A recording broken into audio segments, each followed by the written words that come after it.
Kalbiang long along kadogoy CM bang kritrok si an man la pen bang kritrok siang bong pen ke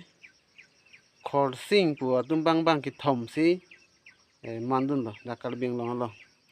ki ching si khor sing terang lo la pen khor sing be lo la pen khor sing ti khor sing batum ta CM ke man dun atum du o ma thom an du ita ni no da khorsing bang ku pisiki duk aret CM ke mani ko le ju joy anda sing chamu be ra lap ju pachum be ni don tu ting don de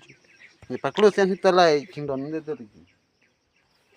ki rot nasi kupia khorsing thurong ni di bang ara eke hol haya khorsing no son thak CM mandun technology polo ita ne bang wa phak joy enjoy mu kecil lang